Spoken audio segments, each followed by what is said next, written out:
শবনম বুবলি বক্কদের কাছে আমি হাত জোড় করে ক্ষমা চাচ্ছি। আপনারা আমাকে অবশ্যই ক্ষমা করে দিবেন। শবনম ইয়াসমিন বুবলি বক্কদের কাছে আমি হাত জোড় করে ক্ষমা চাচ্ছি। আপনারা আমাকে ক্ষমার দৃষ্টিতে দেখবেন। গতকালকে একটা কন্টেন্ট ছিল, সেই কন্টেন্টে আমি আপনাদের কাছে কিছু ভুল তথ্য তুলে ধরেছিলাম, তার জন্য আমি দুঃখিত। আপনারা অবশ্যই আমাকে ক্ষমা দৃষ্টিতে দেখবেন। গতকালকে কন্টেন্টটা এরকম ছিল, শবনম ইয়াসমিন বুবলি শাহজাদ খান বীরকে নিয়ে শাকিব খানের বাসায় প্রবেশ করেছেন এবং সেখানে তিনি শাকিব খানের সাথে বাবা ও ছেলের কেক কাটার ছবি তার ওয়ালে পোস্ট করেছেন। এই কন্টেন্টটা আমি তৈরি করেছিলাম।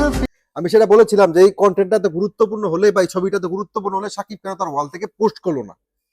তো ফাইনালি গাইস, আমি অনেকগুলো সোর্স থেকে জানার চেষ্টা করলাম যে যদি শাহজাদ খান বীর শাকিবের বাসায় যেই থাকেন, তাহলে শাকিব খানের বাবা অর্থাৎ শাহজাদ খান বীরের দাদা দাদি কোথায়। বুঝলাম বাসায় গেলে তো দাদা দাদি এই কেক কাটার প্রোগ্রামটা অংশগ্রহণ করার কথা। গাইস, ফাইনালি আমরা জানতেই পারলাম যে কি হয়েছে ঘটনা। সেখানে আসলে শাকিব খানের বাসায় বুবলি যেতে পারেনি। বুবলি বীরকে নিয়ে শাকিব খানের অফিসে হানা দিয়েছে এবং শাকিব খানের অফিসে যে কেকটা কেটেছে, তো শাকিব খানের অফিসে কেক কাটার সেইখানে শবনম বুবলি যথেষ্ট রিকোয়েস্ট করেছিলেন তিনি বাবা মা একসাথে কেক কাটবেন বীরের সাথে, বীরের খুব সুন্দর স্মৃতির জন্য, বীর যেন খুব সুন্দর স্মৃতি নিয়ে বড় হতে পারে। কিন্তু শাকিব সেটাতে ডিনাই করে এবং শাকিব বলে যে না, আমি একসাথে কেক কাটবো না। তো ফাইনালি শাকিব খানের বাসায় তিনি প্রবেশ করতে পারেননি, অর্থাৎ শাকিব খানের বাসায় তিনি এখন নিষিদ্ধই আছেন। তিনি বীরকে নিয়ে শাকিব খানের অফিসে গিয়েছেন এবং যেই ছবিটা তিনি পোস্ট করেছেন এটা শাকিব খানের অফিসের ছবি। শাকিব খানের অফিসে শাকিব খান এবং শাহজাদ খান বীর কেক কেটেছেন, এটা তিনি পোস্ট করেছেন তার ওয়ালে। তিনি বোঝানোর চেষ্টা করেছেন শাকিবের সাথে সম্পর্কটা ভালো আছে। বাইজানের বক্তারা কোথায়? সালমান খানের ইতিমধ্যে সালমান খানের সিকান্দারের ট্রেলার রিলিজ হয়েছে, এটা মাস্টারপিস।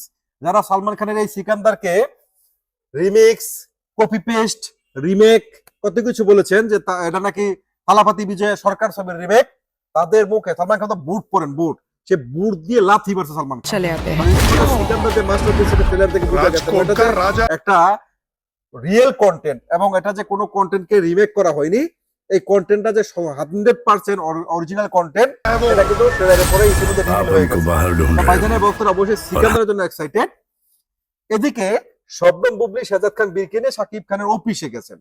আমরা সেটা বলেছিলাম বাসায়, কিন্তু অনেক সোর্স থেকে জানার চেষ্টা করলাম যে না, এটা বাসায় না, তিনি শাহজাদ খান বীরকে নিয়ে শাকিব খানের অফিসে গিয়ে সেখানে কেক কেটেছেন এবং সেই কেক কেটে তিনি সোশ্যাল মিডিয়া ওয়ালে পোস্ট করেছেন। তার সোশ্যাল মিডিয়া ওয়ালে পোস্ট করে এটাই তিনি প্রমাণ করতে চেয়েছেন যে শাকিব খানের সাথে সম্পর্কটা তার এখনো ঠিকই আছে। কিন্তু এইটা নিয়ে আমি একটা কথা বলেছিলাম বুবলি ভক্তদেরকে যে আপনাদের শবনম ইয়াসমিন বুবলি যে কাজটা করছে তার আত্মসম্মান বাড়ছে, এটা কি শবনম ইয়াসমিন বুবলিকে রেসপেক্ট দিচ্ছে? আমি মনে করি উনি একটা সেলফ ইন্ডিপেন্ডেন্ট উমেন হিসাবে উনি যে কাজটা করছেন, উনি যে সাসরা মুডা বা সাবলা মুডা করছেন, এইটা ওনাকে আরো বেশি ডিসরেসপেক্ট দিচ্ছে। এই হচ্ছে আমার কন্টেন্টের মেইন বিষয়। আমি ক্ষমা চেয়ে নিলাম এই কারণে আপনাদেরকে বলেছিলাম যে শবনম বুবলি শাকিব খানের বাসায় গিয়েছেন, কিন্তু না, বাসায় তিনি এখন নিষিদ্ধই রয়েছেন।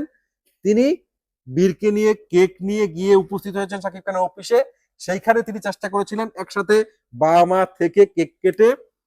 এই শবনম বুবলির উদ্যোগটাকে আমি অবশ্যই সমর্থন করি, কিন্তু শাকিব খান কোন অবস্থাতেই বুবলির সাথে অন ক্যামেরাতে বা অফ ক্যামেরাতে কোথাও তিনি থাকতে চাচ্ছেন না।